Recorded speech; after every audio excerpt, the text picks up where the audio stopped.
From Korea to Germany.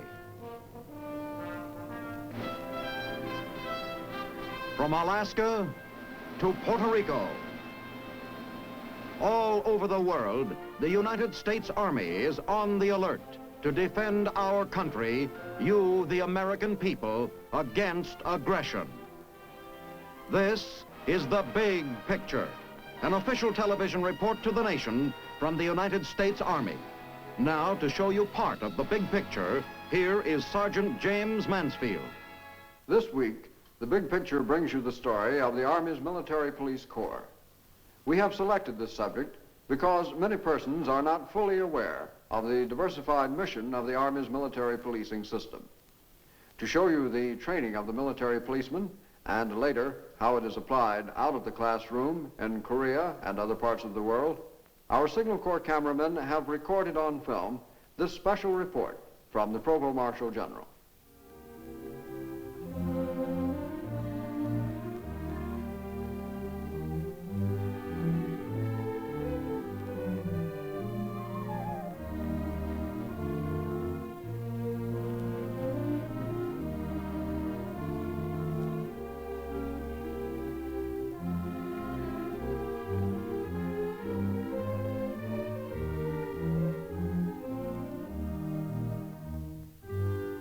Well, everybody knows the job of the MP, the military policeman, to make life miserable for the rest of the Army. At least that's the idea our friend here might have. But then maybe he hasn't been around very much yet. The military policeman has a lot of duties besides keeping his fellow GI out of trouble.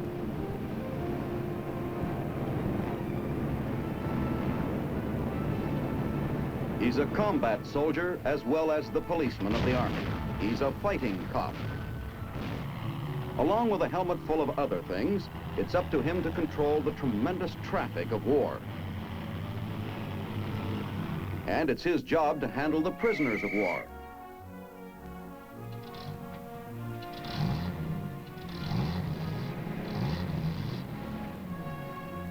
He's responsible for the prevention of pilfering of military supplies.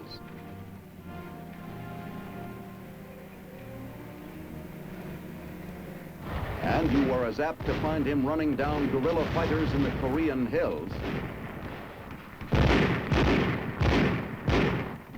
as riding the highway patrol on the autobahns of Germany.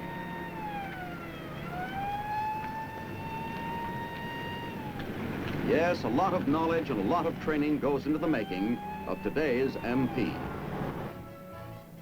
Camp Gordon, Georgia, a few miles out of Augusta, is where it all begins, home base for the Military Police Corps. Most of your Army's MPs, scattered around the globe today, once entered this gate as raw recruits.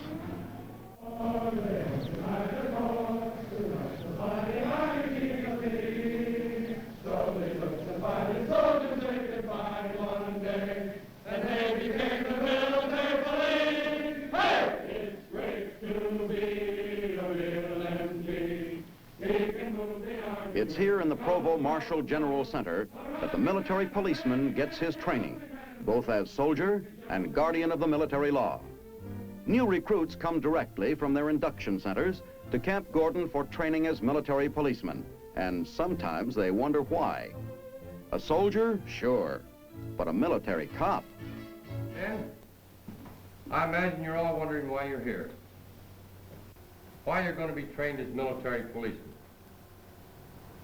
And maybe you don't like the idea of policing your fellow soldiers.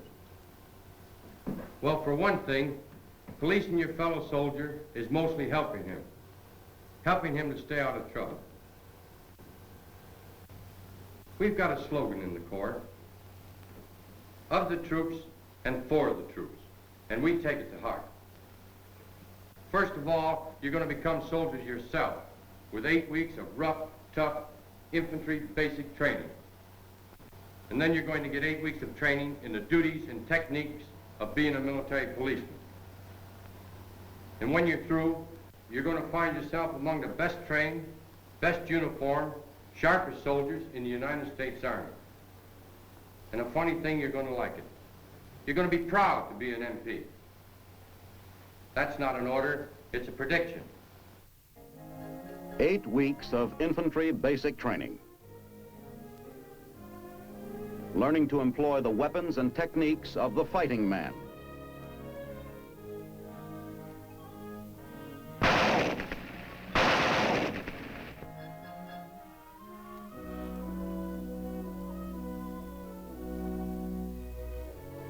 And then, training for all the specialized duties of the military policeman.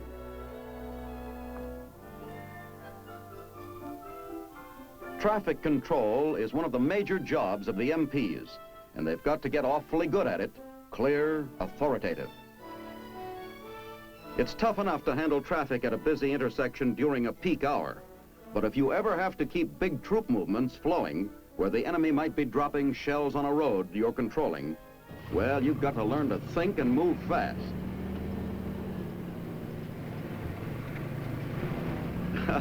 And that's why the heat's put on the student right in training.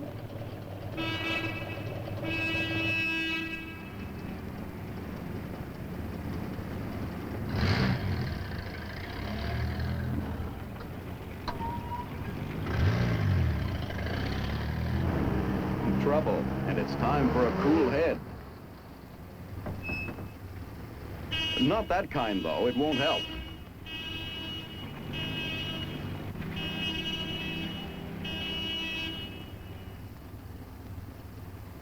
And the hand of experience gets them rolling again.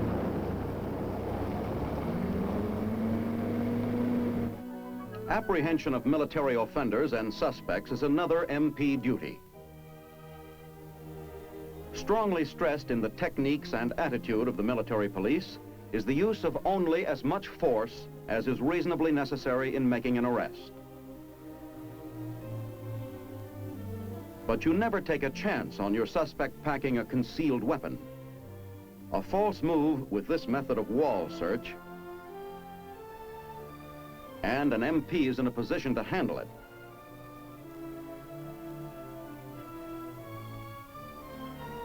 And the handcuffs. A foolproof way of getting them on without running into trouble. Where there's no question of the intentions of the man to be arrested, the military policeman has learned to take care of him, too. Psyduck?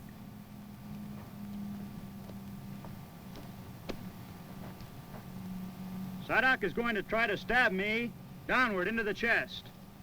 And here's what I'm going to do.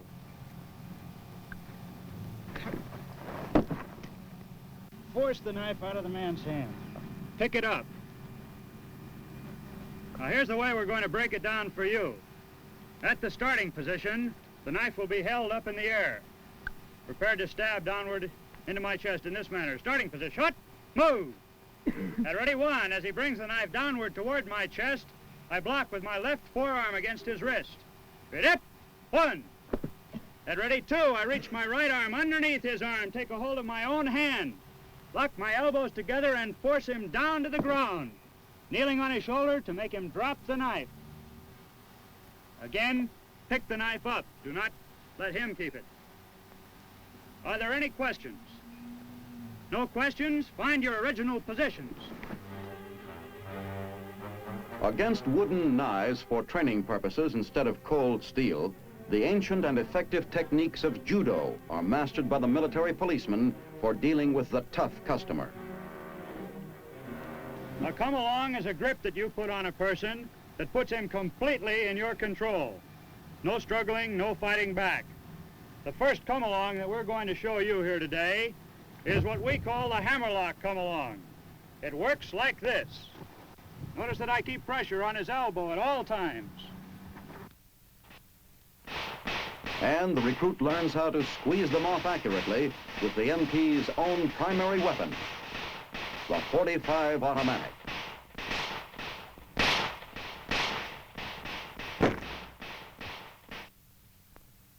This phase of instruction is a practical exercise on riot control.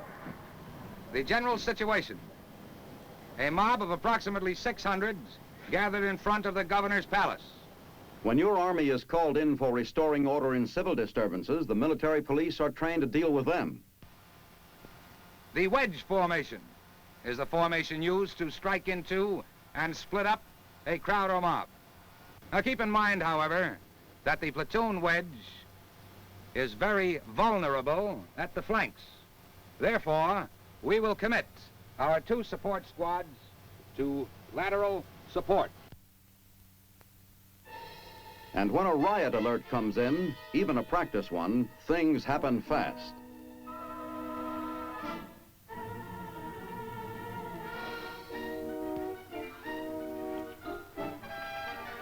Right, practice, on out, let's go.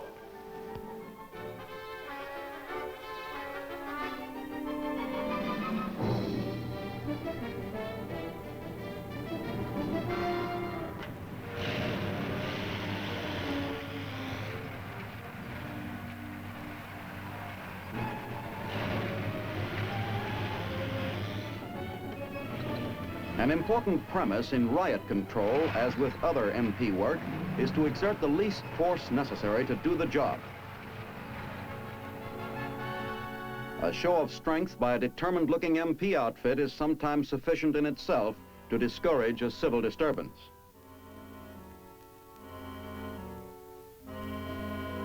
Then there are the formations, each with a special purpose in breaking up a riot, and MP troops are trained to execute them with the precision of a chorus line.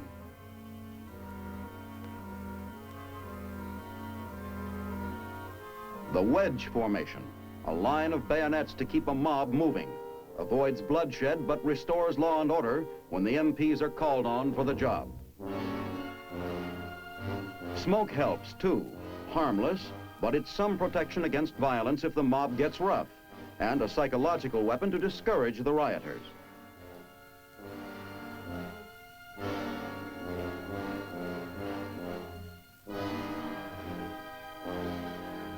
Tear gas can be used also as a non-harmful persuader to send the crowd home. A course in criminal investigation for specially qualified MPs trains the detectives of the Army's police force. In their final examinations, 2-man student teams are called upon to carry through complete investigations of assorted simulated crimes. Each case calls into practice every phase of their classroom training, including crime photography and sketching.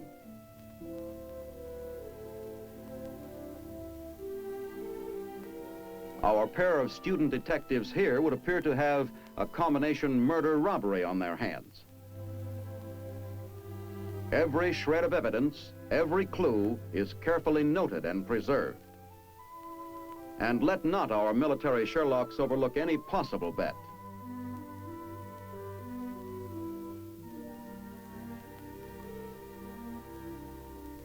That bullet will be saved for the ballistics experts to have a look at later. It may identify the killer's gun. Fingerprinting is, of course, a vital subject for the military police investigator. Match the prints left by the killer, and it's positive identification. You've got your man.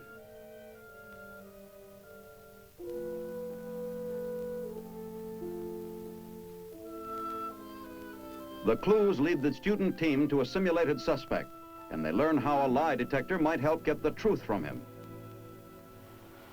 Were you born in the United States? Yes. Do you smoke? Yes.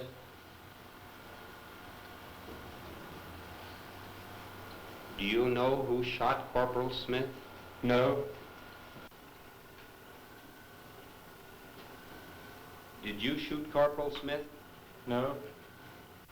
The investigators find out that all questions for the lie detector must be short, clear, and require only a yes or no answer to properly evaluate the suspect's responses on the machine. Can you drive a car? Yes.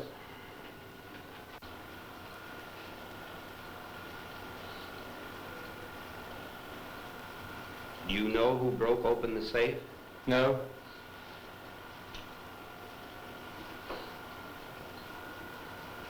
Do Did you break open the safe? No. The inking device on the lie detector chart would indicate symptoms of disturbance in the suspect's mind if this were the real thing and he were lying. Do you know who shot Corporal Smith? No.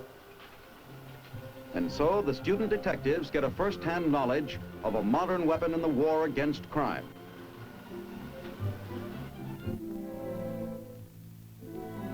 At the Criminal Investigation Laboratory, the trainees can become familiar with the very latest equipment for the analysis of evidence.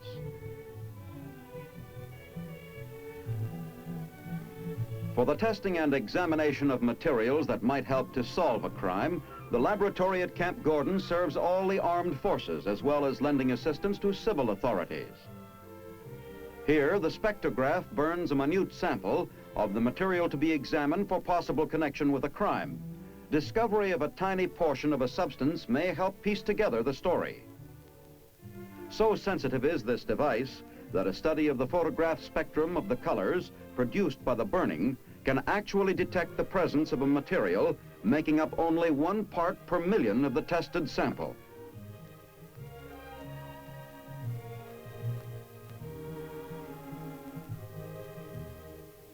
Wet chemistry analysis probes into the content, too, of submitted evidence, may come up with the answer to a crime mystery in the indication of a poison or narcotic.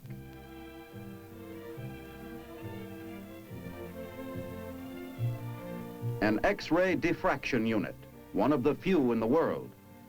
This machine delves into the possible criminal significance of a tiny sample of evidence by bombarding it with short wave to determine its crystal formation.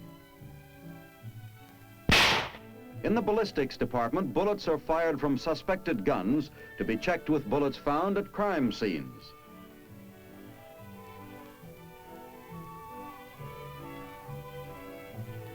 Every firearm writes its own signature on each bullet it fires. In the telltale distinctive grooves and markings the bullet picks up as it passes through the weapon's barrel.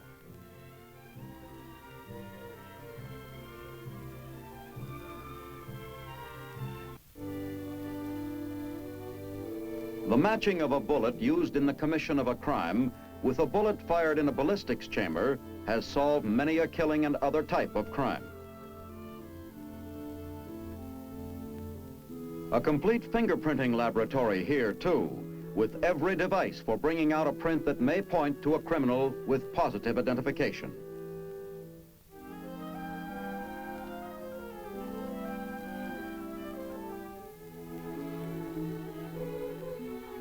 A section of the laboratory also devoted to the examination of questioned documents for the comparing of handwriting, typewriter characteristics, checking for invisible writing. And when investigations have to be made on the spot for the military, a mobile criminal investigation laboratory, complete with all the necessary equipment, will roll out on the job.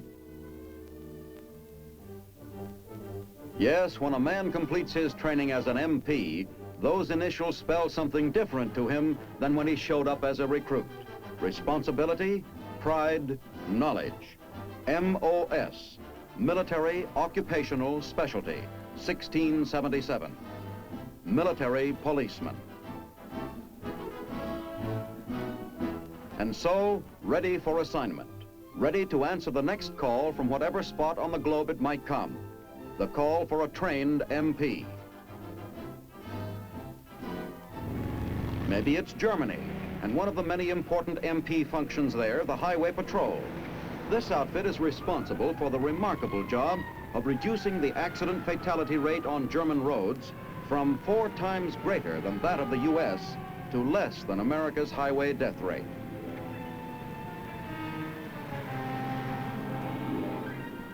And the operation entails something more than watching out for speed violators and careless drivers. Attention all cars, stolen truck.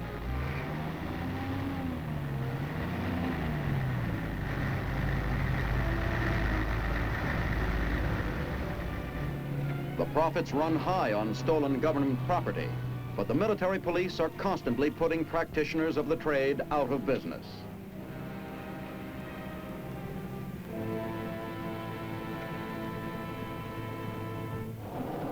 In our own country, you see the men wearing the MP brassards on the trains, along with their counterparts of the Navy, the shore patrol.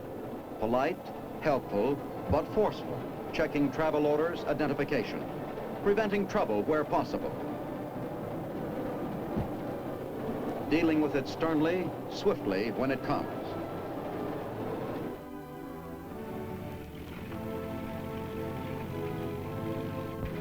You'll find the MPs on duty at the harbors, the ports of embarkation, at the docks where military supplies and personnel are headed overseas.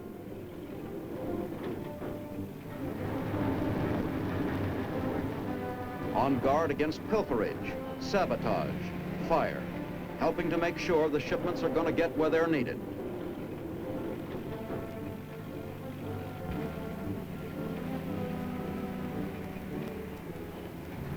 And of course, the MPs have been busy in Korea.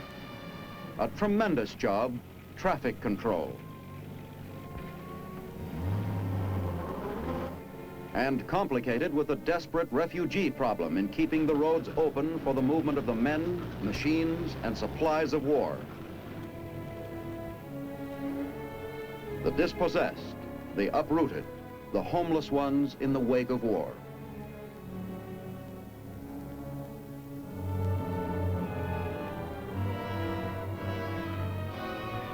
And at the moment of stern military necessity, these people still must be dealt with in the decent way of a democracy. Refugee control, another job of the military police. And on the job making sure with detection devices that the enemy is not using our humanitarianism to smuggle in weapons behind the line. Road reconnaissance, too, a part of traffic control. A bridge bombed out, a road blocked, and the MPs have to come up fast with the answers on the alternate routes, detours. And so road reconnaissance crews keep constant check on routes, condition of bridges, facilities of every road in the area.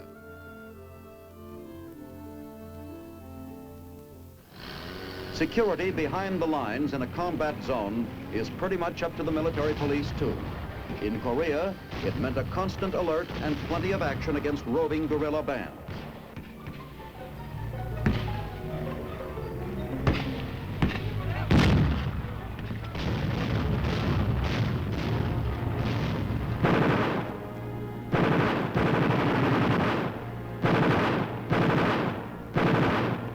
In Panmunjom, site of the Korean truce negotiations and the prisoner exchange, it was the MP who guarded the security of United Nations personnel and documents.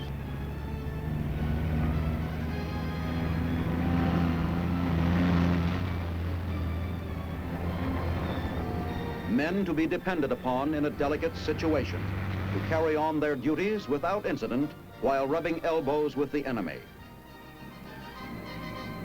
The job, too, of watching out for enemy action in the neutral zone, guarding against the communists taking advantage of the flag of truce. And it's up to the military police to handle the prisoners of war. Besides the responsibility of preventing escape, the MP must see that prisoners are treated in full accord with the provisions laid down by the Geneva Convention. Article 13, prisoners must be protected against violence, intimidation, insults, and public curiosity. Article 16, prisoners shall be treated without any adverse distinction based on race, nationality, religious belief, or political opinions. Article 19, prisoners shall be evacuated as soon as possible after their capture to camps far enough from the combat zone to be out of danger. Article 26, the basic daily food rations shall be sufficient in quantity, quality, and variety to keep prisoners in good health. Article 27, clothing shall be supplied the prisoners in sufficient quantities to make allowance for the climate of the region. No prisoner may be employed on labor of an unhealthy or dangerous nature. Stern vigilance with human decency, the MP way of handling prisoners of war. Amphibious operation.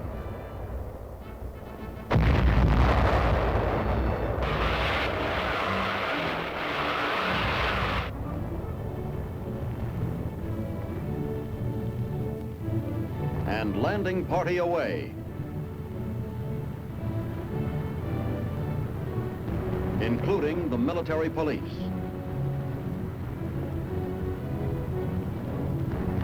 The fighting cop, the policeman who storms his way in to take over his beat. He moves in with the infantry.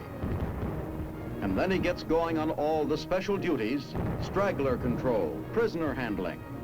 He's the man with the answers and the directions on the beachhead. Essential supplies are coming in fast, and it's the MP who has to see that a critical bottleneck doesn't develop. Traffic control, and there's got to be a map tucked away in an MP's head. He's the authority on routes and installations, and his information must be up to the latest shift in the battle line, knowledge of the latest road under fire. Nobody loves a cop, they say, except when you need one. Well, the U.S. soldier around the world has learned that he'll find the MP by his side in time of need.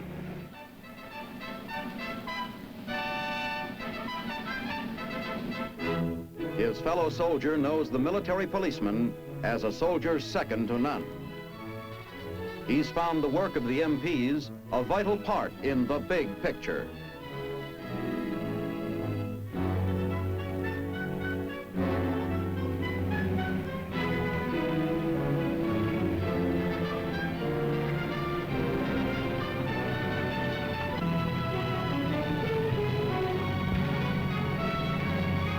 He's come to know with respect the crossed pistol emblem of the Military Police Corps, the fighting police force of your Army. That is the story of the Army's military policeman, here at home and throughout the world. Today's modern MP is a respected member of your Army. He is respected for the job he is doing in carrying out so effectively the numerous phases of his mission. The Big Picture is a weekly television report to the nation on the activities of the Army at home and overseas. Produced by the Signal Corps Pictorial Center. Presented by the U.S. Army in cooperation with this station. You can be an important part of the big picture.